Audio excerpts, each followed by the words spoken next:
Ok. Entonces, les comentaba, dos cosas distingue esta contribución de Gurancha y Parker de otras contribuciones. Primero, cuando resuelven el modelo numéricamente, el modelo que van a estimar, usan lo que se llama métodos globales. ¿Qué son métodos globales? Ok, tenemos acá una función de consumo. Okay.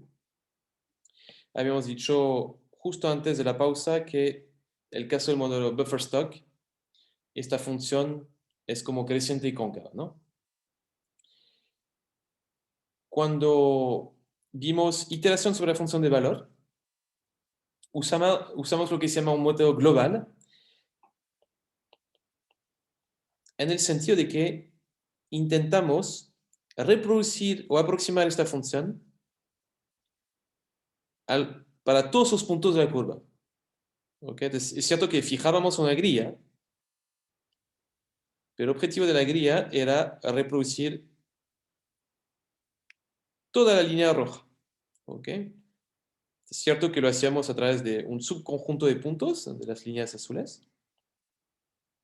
Tenemos una grilla de X, y con esta grilla de X podíamos obtener el nivel del consumo, que son los puntos azules. ¿Okay? Entonces, como les comento, es un método global porque lo intenta hacer para cualquier X posible. No lo puede hacer para cualquier X posible si tenemos una grilla, pero es su objetivo. ¿Okay? Un método local, como bien dice el nombre, va a aproximar alrededor de un punto en particular. ¿Ok?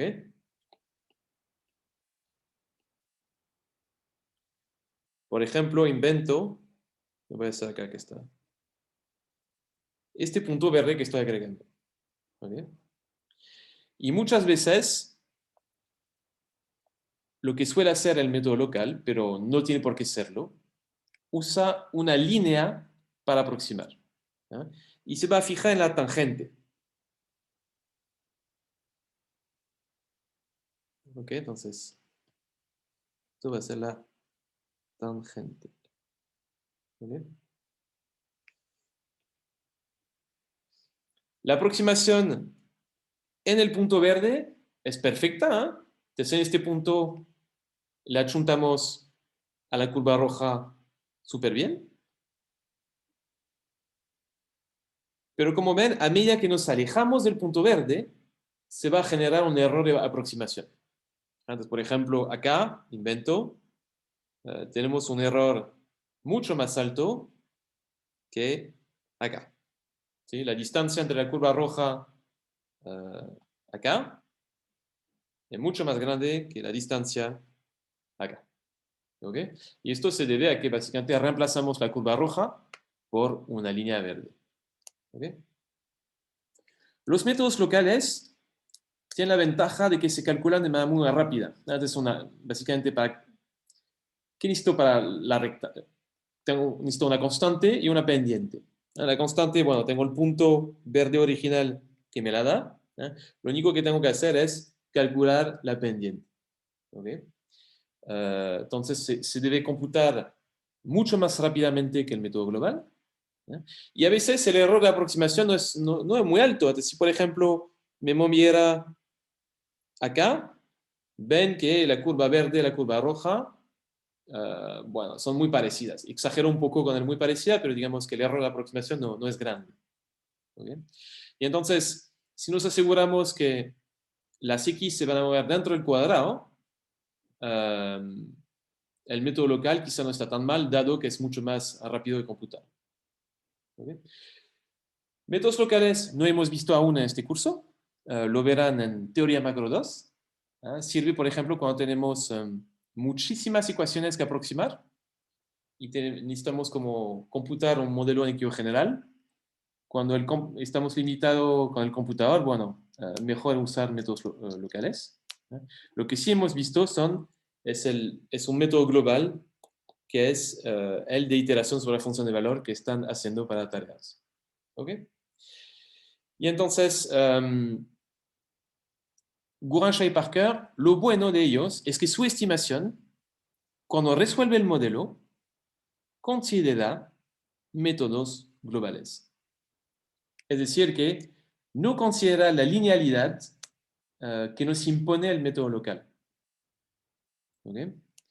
¿Por qué en el caso del consumo es importante no tener esta linealidad, dado lo que hemos visto antes? ¿Qué dirían ustedes? ¿Cuál es la ventaja de tener un método global en un contexto con ahorro precautorio?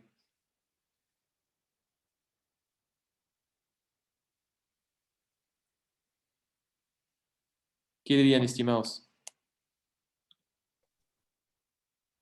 Que se puede adaptar mejor a la forma verdadera del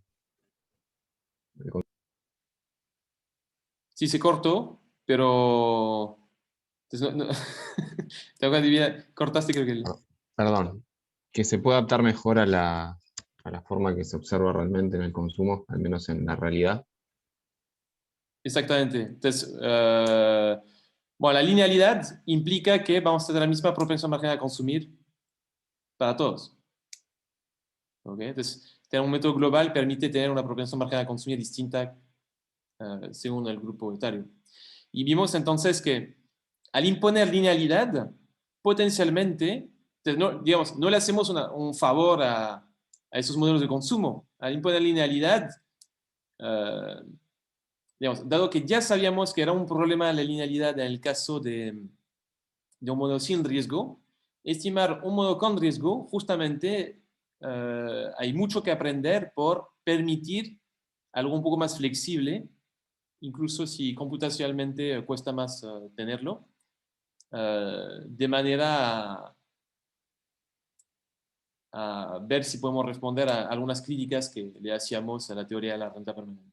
¿Sí? Ok. Esto es una primera cosa, ya que hace el paper. Y la segunda cosa, bueno, no, eso no es importante, pero para que lo sepan, el método de estimación que usan es el modelo de los momentos simulados. Entonces en inglés sería Simulated Method of Moments.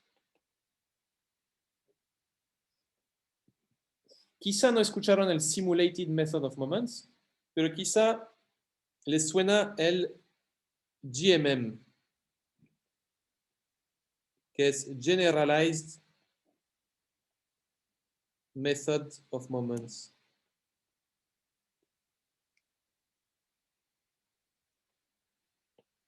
No voy a entrar en los detalles porque esto no es un curso de econometría, pero quizá lo vieron en clase de econometría.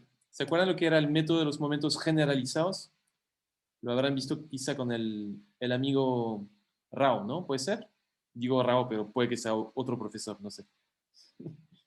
¿Qué era el método de los momentos generalizados?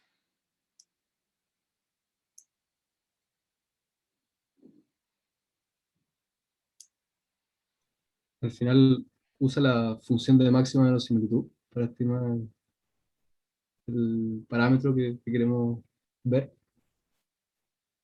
Um, Una ok, función y ahí, la minimiza.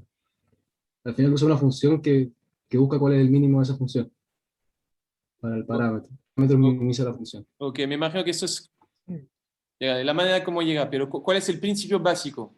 ¿Se acuerdan? Que se igualan los momentos poblacionales con los muestrales, y la gracia del generalized es que encuentra un método para optimizar cuáles son los momentos que tiene que igualar, porque puedes tener más momentos que realmente incógnitos. Exactamente. Entonces, el típico ejemplo que decimos es que el mínimo cuadrado ordinario es un caso particular de GMM. Se basa en los siguientes momentos, ¿no? Que creo que la esperanza del shock es 0, eso es un momento, y que la esperanza del shock, bueno, el hecho de que el shock y el X no estén correlacionados, ¿no? Entonces usan esos dos momentos y uno haciendo la matemática puede obtener que el beta estimado es el típico x' a la menos 1, x', ¿no? Okay. Um, Otro caso particular de GMM es variables instrumentales. Acá usamos que el shock es 0, pero podría ser que... Y el otro es que el instrumento y el shock no están correlacionados, ¿sí? Y ahí obtenemos, bueno, no voy a poner la fórmula, pero en lugar de las X, pónganle Z, ¿ya? No, hay una X que sí no lleva Z, pero... etcétera, etcétera. ¿Ok? Entonces, el método de los momentos generalizados lo hace de manera general. Entonces, para cualquiera de esos conjuntos de momentos, les obtiene un estimador. ¿Ok? Entonces, ¿qué es el método de los momentos simulados? Que es SMM. Esto es algo parecido, con la diferencia que, si bien acá esos momentos eran teóricos, lo que tenemos en el caso del SMM son momentos simulados. ¿Okay? Entonces va a decir, por ejemplo, quiero reproducir tal promedio, quiero reproducir tal varianza, etcétera, etcétera. ¿Okay?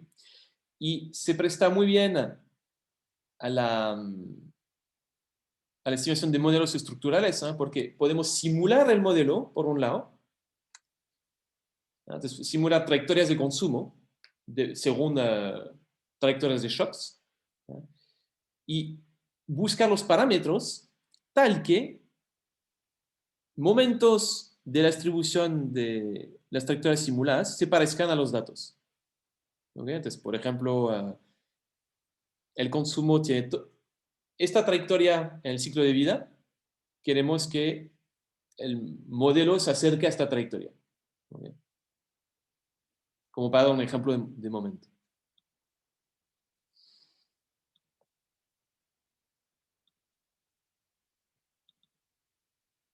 Ok. Entonces, volviendo al paper. Entonces, así esas dos cosas. El modelo se resuelve numéricamente usando métodos globales y se estima usando el método de los momentos simulados. ¿Okay? Y básicamente intenta responder a críticas como exceso de sensibilidad, tomando en serio los motivos precautorios. ¿Okay? Entonces, están esos papers antiguos que usaban funciones de consumo lineales. Ellos quieren un poco volver el análisis un poco más rico y tomarse en serio el motivo precautorio al momento de ahorrar. Y pueden ahorrar por distintas razones. Pueden ahorrar porque, bueno, los shocks que enfrentan les da miedo, si quieren. O pueden ahorrar porque en algún momento se van a tener que jubilar y, bueno, necesitan plata para jubilarse. ¿Okay? Entonces, toman en cuenta esos dos motivos de ahorro en el modelo. Típicamente, en los modelos anteriores estaba el segundo motivo de ahorro, entonces la pensión. ¿Ya? Pero además de este motivo, en este paper están agregando el motivo precautorio. ¿Y qué encuentran? ¿Ya? Encuentran que un modelo tipo el buffer stock describe bastante bien el comportamiento de los jóvenes hasta el fin de los 30. ¿Okay? Ahí uno necesita una función de consumo altamente no lineal para describir el comportamiento de esta gente. ¿Okay? Sin embargo, la gente como yo, que cumplió 40, a partir de los 40, un modelo tipo los que teníamos sin incertidumbre hace bastante bien el trabajo para describir el comportamiento de consumo de ahorro. ¿Okay? Y entonces, de los dos motivos que alimentan un poco el ahorro, el motivo precautorio describe bastante bien el comportamiento de los agentes más jóvenes. Y para la gente arriba de 40, un modelo de ciclo de vida con necesidades de financiar una pensión describe bastante bien el comportamiento de esos agentes. ¿Okay? Entonces, están como esas dos etapas en la vida de la gente que están encontrando en en sus estimaciones. ¿Okay? Y una cosa interesante que dice en el paper, si lo leen verán, da para pensar, es que cuando... Eso es común en economía. Muchas veces uno tiene una teoría y se da cuenta que falla cuando uno la lleva empíricamente. Entonces tiene ideas sexys, lo que quieran, pero después la lleva a los datos y las cosas no funcionan. ¿Okay? Normal, porque bueno, la teoría quizá describe un mecanismo y bueno, existen otros mecanismos que deben ser presentes en la realidad que el modelo no está considerando. ¿Okay? Entonces, cuando fallaba la teoría de la renta permanente hace unos 30, 40 años atrás, bueno, la gente empezaba a criticar el modelo, por supuesto, y una reacción común que hay en economía es decir, pero bueno, es que en realidad los agentes no son racionales.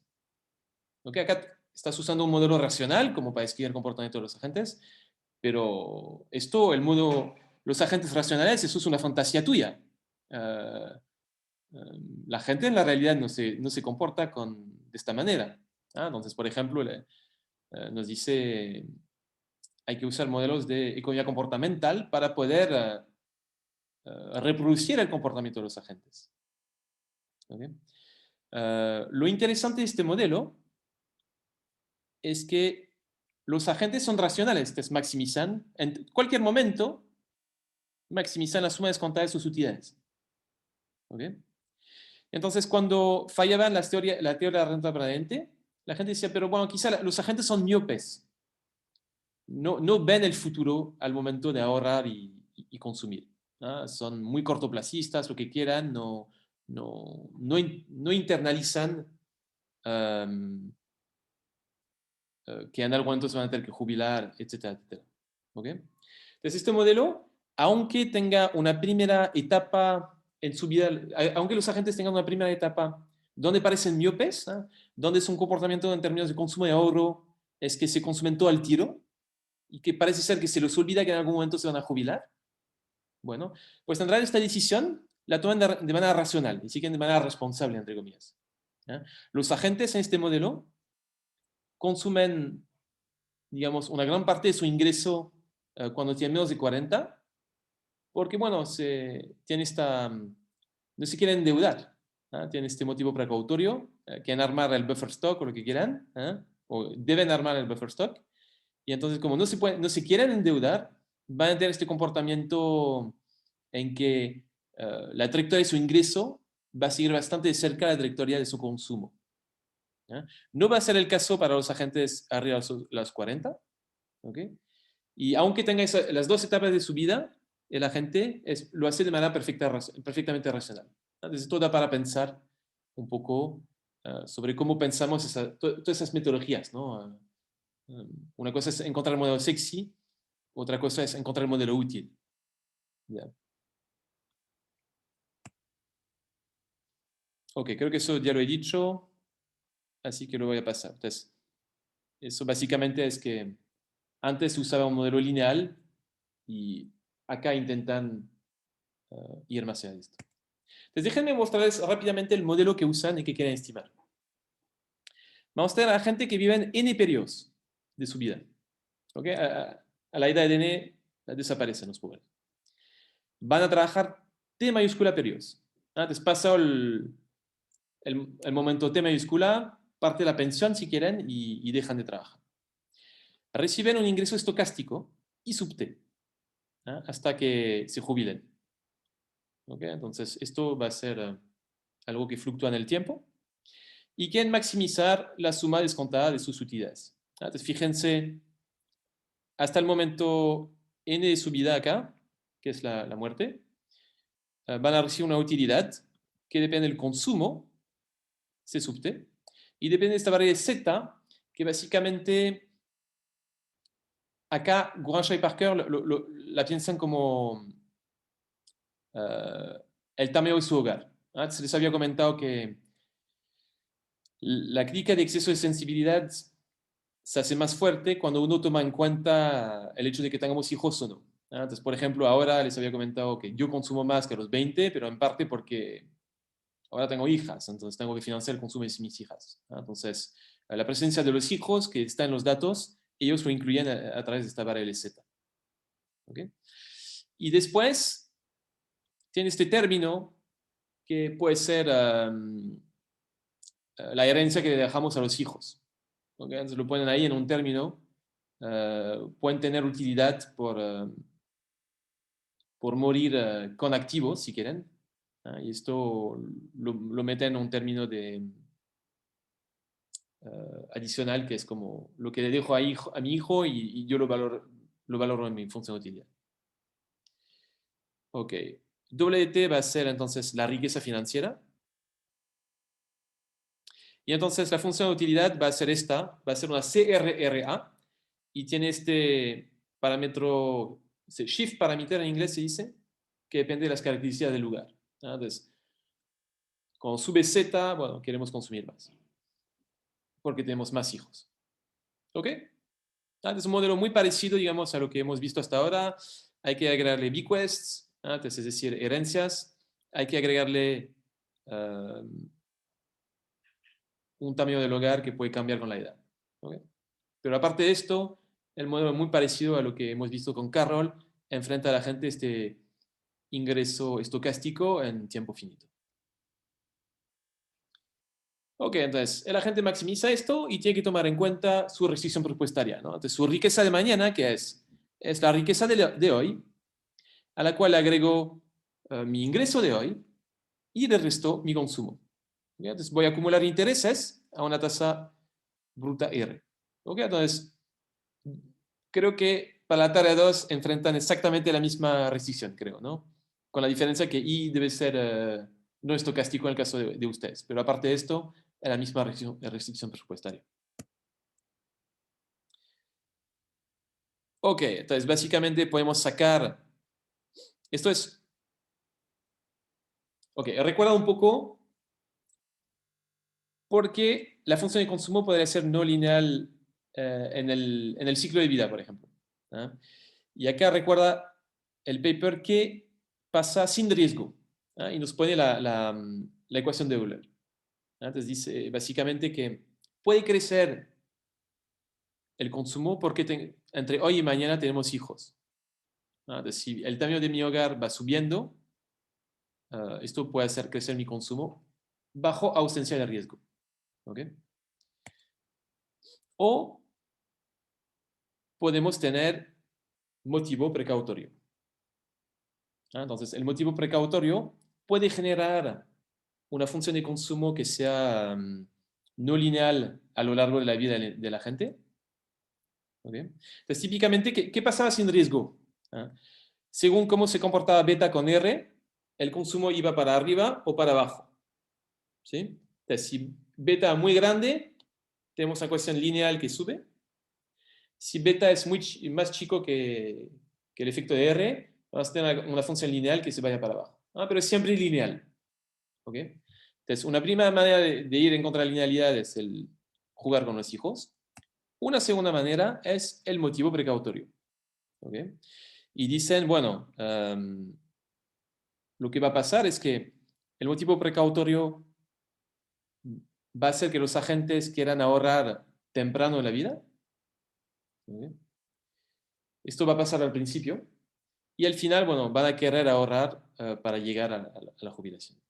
¿Okay? Entonces, ellos recuerdan, bueno, no voy a volver en los detalles, pero puede ser con restricción crediticias, que vimos hace una clase o dos, o puede ser porque los agentes deciden no endeudarse como el modelo de carro. ¿Okay? Y entonces, como les comentaba, esto implica que los agentes van a tener un buffer target, ¿ya? ¿Se acuerdan de este buffer target? Arriba del buffer target domina la impaciencia y debajo del buffer target domina el motivo precautorio. ¿Ya? Y esto hace que podamos tener dos tipos de comportamientos, ¿no? Ok. No modela también el ingreso de la gente, ¿no? Entonces, hay shocks transitorios y permanentes. El transitorio es U, el shock permanente es P. ¿Okay? Así que mi ingreso, ¿qué es? Es mi permanente que lo multiplica con un transitorio. ¿Ok? Lo modelan así. ¿Cómo evoluciona el permanente? Bueno, el permanente hay una parte determinística, una tasa G mayúscula. Puede crecer mi ingreso permanente, pero también hay shocks. ¿Ya? Van a pasar cosas en mi vida que me van a mover en una trayectoria más alta o de repente más baja que la de mañana. ¿Okay? ¿Se acuerdan? Típicamente la parte permanente es relevante para el consumo y la parte transitoria es relevante para el ahorro, según la teoría de la renta permanente. ¿Okay? Y la cosa importante acá es que esta U mayúscula, con cierta probabilidad P, es igual a 0. ¿Okay? Eso sabemos que es importante porque este supuesto, combinado con, ¿dónde está? Vuelvo para atrás. Con esta función de utilidad, que tiene utilidad marginal infinita en 0, puede generar comportamientos en términos de ahorro distinta que el modelo tradicional. ¿Ok? Y entonces, bueno, ellos pueden estimar esta probabilidad P de los datos mirando con qué frecuencia una gente se queda con ingresos 0. Entonces, ahí se puede estimar con datos americanos. ¿Ya? Y lo interesante es que basta con que esta probabilidad sea muy chica, puede ser muy baja, eso es suficiente para tener las funciones de consumo que vimos como en el modelo de Bufferstock. Bueno, y después tienen distribuciones con parámetros que pueden estimar. Ok. Ya. Hay funciones de valor para cuando estén jubilados, que pueden calcular a mano. Lo pueden calcular a mano porque suponen que no hay shocks en la jubilación. ¿Okay? Es un supuesto fuerte, pero bueno, de todas formas no tienen datos de consumo, creo que para este periodo. Entonces, al no tener shocks, lo calculan a mano. Pero necesitan la jubilación. ¿Por qué? Porque quieren tener este motivo de ahorro para cuando se jubile para la pensión. ¿Okay? Hacen el supuesto que el tipo cuando se jubila se queda con una cantidad de activos ilíquidos que llama H. Eso es como tu pensión. ¿Ya? Y el valor de H va a depender del último shock permanente que te tocó al fin de tu vida. Entonces, si vuelvo para atrás, ¿se acuerdan? I sub t era el producto del permanente y del transitorio. ¿Okay? El nivel de P sub t en el último periodo, no de la vida, perdón, de la vida laboral, va a determinar el nivel de los activos ilíquidos. ¿Okay? Okay. Entonces, la ventaja de hacer esto es que quitan una variable de estado al momento de resolver el modelo. Es un poco ad hoc, pero les permite tener esto. Y lo otro que suponen es que esos activos ilíquidos uno no los puede obtener antes de llegar a la jubilación. Uno los obtiene únicamente en la jubilación. ¿Okay? Y uno no se puede endeudar suponiendo que mañana voy a poder pagar mi deuda con esos activos. Esto no lo podré hacer. ¿Okay? Ahora, el hecho de que el agente no tenga ingreso o ingresos más bajos al momento de jubilarse, como les comentaba, va a generar un motivo de ahorro, porque como queremos suavizar el consumo, en algún momento de la vida vamos a tener que ahorrar parte de sus ingresos para poder financiar la pensión. Entonces, ellos van a obtener que en los datos este H no va a ser suficiente como para financiar el consumo. Entonces, los agentes van a tener que ahorrar parte de su ingreso para elevar sus recursos más allá de este H durante la pensión. ¿Okay? Eso se entiende perfectamente con teoría de la renta permanente. ¿No? Si no tengo plata mientras estoy jubilado, ¿qué voy a hacer antes? Bueno, voy a ahorrar de manera financiera. ¿Okay? Ok, entonces déjenme pasar todo esto y quizá mostrarles resultados. ¿Ya?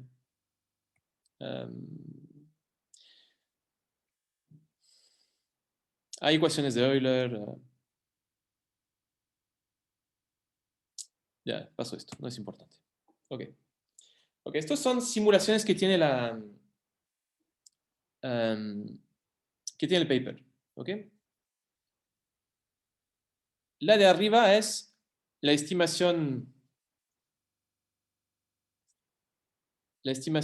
usando parámetros estimados en el paper. ¿Okay? Quizá tendrá que haber dicho esto. ¿Qué es el gamma 1? ¿Qué es el gamma 0? Son parámetros de la función de consumo cuando está jubilado. Entonces, como no hay riesgo, uno puede mostrar, vuelvo para atrás, que la función de consumo al momento de jubilarse es lineal, como en la teoría tradicional. Entonces, gamma sub 0 es la constante y gamma sub 1 es la propensión marginal a consumir. ¿Okay? Y después tiene un ρ que es... ¿qué era el ρ? Ah, sí.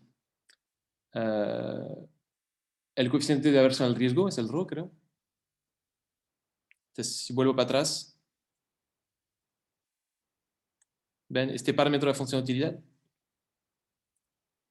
Que es la inversa de la electricidad de sustitución intertemporal. Este es el ρ que estiman. Y beta es el factor de descuento. ¿Ok? Y tiene la función de consumo para distintas edades. La de 26, 35, 45, 55, 65. ¿Ok? Algunas cosas interesantes. Fíjense que acá hay como una parte lineal, que esto es como nuestra recta de 45 grados que teníamos antes. No es la recta, pero está muy, muy pegadito a la recta. ¿Ok? Entonces, para este nivel de riqueza, digamos, la gente como no se quiere endeudar, se va a quedar, su función de consumo acá se va a quedar pegadita a la recta de 45 grados. ¿Ya? Y a medida que sube la riqueza, bueno, convergemos acá al caso de sin incertidumbre. ¿Okay? De manera general, la función de consumo es cóncava, entonces, y es más cóncava cuando más jóvenes son. Fíjense que acá hay mucho más concavidad a los 26 que a los 65. De hecho, a los 65 es perfectamente lineal. ¿Okay? Pero a medida que nos volvemos más jóvenes, la función de consumo es más cóncava y esto es por el motivo precautorio. ¿Sí? Lo otro es que se va para abajo esta función, ¿ven?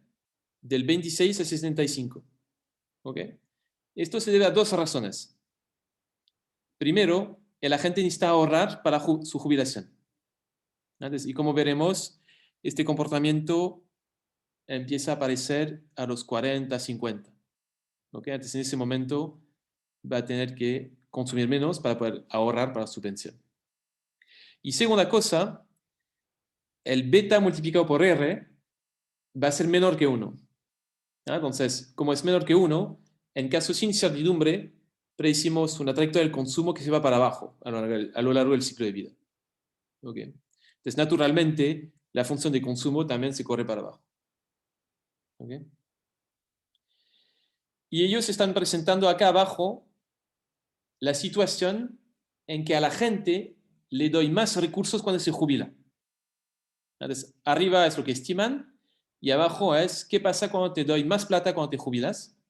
Naturalmente, esas funciones de consumo se corren para arriba. ¿Okay? No necesitamos ahorrar tanto para jubilación y esto hace que no caiga tanto la función de consumo de los 65. ¿Okay? Entonces, el hecho de que se corran para abajo se debe a que no tienen recursos o suficientes recursos cuando se jubilen y también por el producto de beta por R. ¿Okay?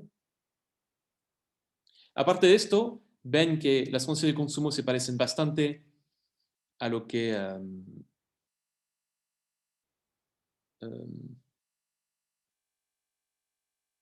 en ambos casos. Es muy cóncava cuando son jóvenes y tenemos esta recta de 45 grados que nos aprieta la función de consumo también.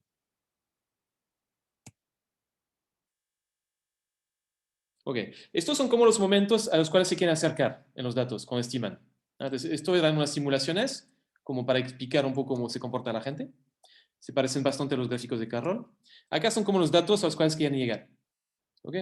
Entonces, limpian los datos. Limpian por tamaño del hogar, limpian por el corte de donde viene el hogar. Entonces, si es que, ¿en qué edad nació, en qué año nació el jefe del hogar? Controlan por ciclo de actividad. Entonces, naturalmente, en periodos de crisis vamos a considerar de manera distinta que fuera de crisis, y toman en cuenta a la gente que se jubila en forma temprana. ¿Ok? Los puntos son los datos de consumo. Una vez que uno limpia por todo esto. Entonces ya está limpiado acá del tamaño del hogar. ¿Ok? Entonces ven que el consumo sube como hasta los 45, va subiendo y después va cayendo. ¿Ok? Y acá es como una trayectoria de ingreso que aproximan, no, que estiman considerando un polinomio que es de orden 5, si recuerdo bien. ¿Ok?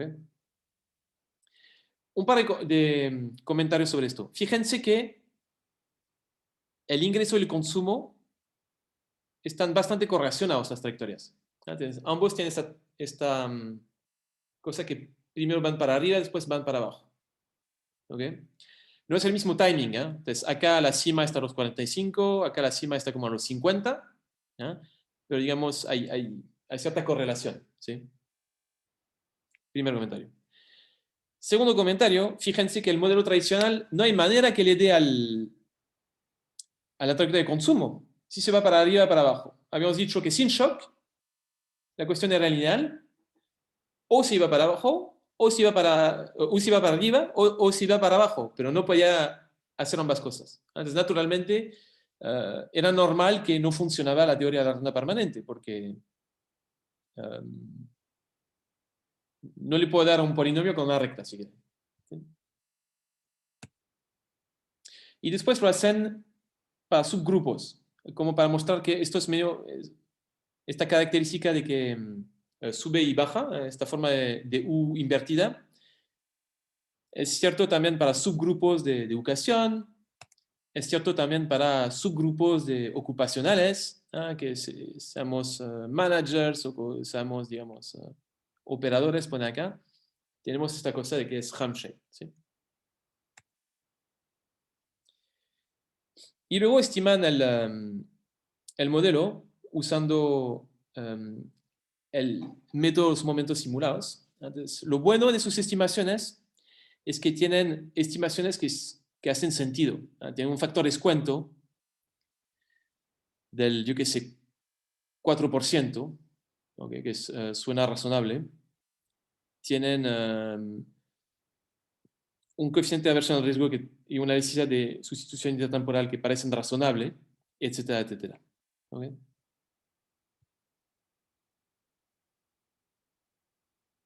Ok. Y acá tienen básicamente las trayectorias promedias que obtienen aparte de las estimaciones. ¿Ok? Entonces, la línea sólida que se ve acá es su estimación. ¿Ok? Entonces, el modelo permite obtener que suba el consumo hasta los 40 y después caiga. ¿Ok? Lo que no se puede obtener cuando no tenemos riesgo. ¿Ok? Los puntos son los datos. Entonces, es cierto que la cimita la obtiene un poco antes, ¿no? Te saca la obtiene a los 40, parece que en los datos es a los 45. Pero bueno, si comparamos con el modelo que parecía una recta, lo hacen mucho mejor. ¿Sí?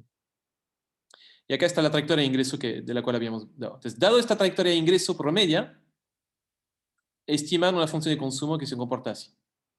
¿Ok? Entonces, hasta los 40 se comportan como la gente de buffer stock, y después ahorran para la pensión. Y fíjense acá, cae de manera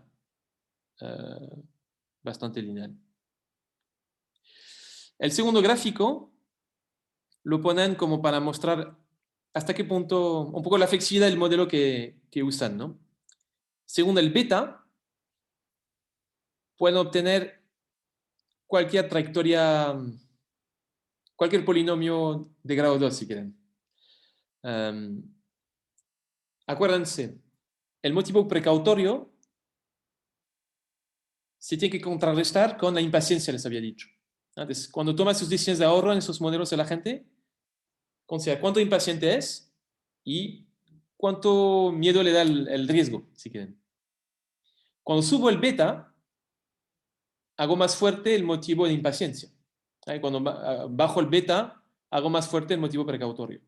¿Okay? Entonces, por ejemplo, con un beta acá dicen un poco más bajo,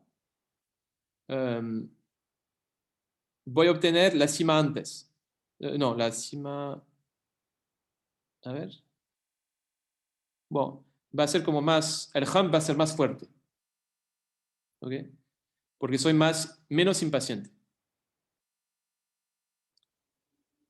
No, soy más impaciente. Sí. El hump va a ser más fuerte. Y con un beta alto, la cimita va a ser mucho más lejana. Incluso acá beta por R es mayor que 1, entonces potencialmente podemos tener algo cuya cima está mucho más lejana. Ok. Me quedan 2 minutos. Es triste porque ahora se pone interesante. Ellos, la ventaja de estimar un modelo es que permite después hacer unos ejercicios con el modelo estimado.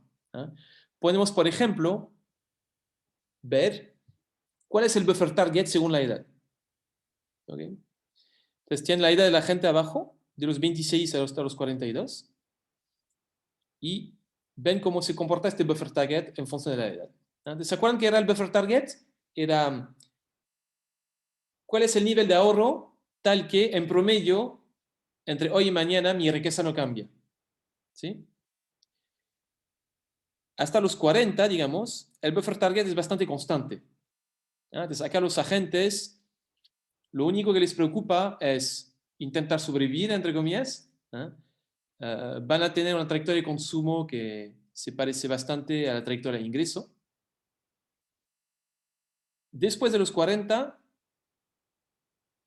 aparece unos motivos de ciclo de vida. Tengo que empezar a ahorrar para la pensión. ¿Okay? Y por esto empiezo a subir. ¿Okay? Pero antes de los 40, no os preocupa tanto la pensión. Y luego lo que hacen es intentar descomponer el ahorro para ver un poco el motivo precautorio versus el motivo pensión. Entonces, hay un ahorro total y pueden obtener el motivo de pensión fijando el riesgo a cero en el modelo. Entonces, no hay riesgo laboral. Y el complemento, entonces, va a ser el motivo precautorio. ¿Okay? Entonces, la línea punteada es el ahorro que se elabora por razones de pensión, y la línea sólida es el ahorro que se arma para enfrentarse al riesgo laboral. ¿Okay? Como ven, al principio de la vida de la gente, el motivo buffer es muy fuerte. Esto genera el ahorro. ¿Okay? El motivo de ciclo de vida es negativo. Entonces, ¿qué predeciría el modelo de teoría de la renta permanente? Que de joven, cuando no tengo plata, ¿qué tengo que hacer? Tengo que endeudarme para poder financiar mi consumo y pago la deuda después, ¿no? Por eso aparece como negativo acá. ¿Okay? Pero bueno, el efecto total es que van ahora, digamos, ¿no? Porque está esta cosa que es el motivo precautorio, ¿no? Y a medida que envejece la gente, el motivo del ciclo de vida se vuelve más fuerte, ¿no? Acá se vuelve positivo e incluso alto, y el motivo de precautorio se vuelve incluso negativo, ¿no? Eso es porque el agente ha ahorrado demasiado al final de su vida y ya no necesita cubrirse contra el riesgo. Entonces influye de manera negativa. ¿Okay? Entonces hacen este gráfico considerando el flujo, el ahorro, y acá abajo el stock. Entonces, la riqueza de la gente, la riqueza total, que es la línea gruesa, y la descomponen entre la riqueza buffer, y la riqueza que se arma por ciclo de vida. ¿Okay? Entonces, por ciclo de vida me quiero endeudar al principio para financiar mi consumo cuando no tengo plata. y al final de mi vida, bueno, quiero tener ahorros para enfrentar la jubilación. ¿Ya? Y el motivo buffer es importante para los jóvenes. Así que bueno, esto lo dejo acá. Esto es un poco para que vean lo que uno puede hacer con esos modelos. Lo puede llevar a los datos, puede intentar responder preguntas que no se pudieran hacer en un enfoque sin modelo. ¿Ya? Y lo interesante, como les comentaba, es que acá tenemos agentes perfectamente racionales, ¿no? Entonces, están esas dos etapas de la vida del individuo y pueden perfectamente conversar una con la otra. Al principio de la vida, el motivo precautorio es tan fuerte que me olvido de la pensión, y quiero sobrevivir, si quieren, exagerando un poco las palabras. Y a medida que van aumentando mis ahorros, que me acerco a la jubilación, bueno, me voy a empezar a comportar de manera distinta. Muy bien. Así que esto, siento haberme pasado 3 minutos, lo dejamos acá.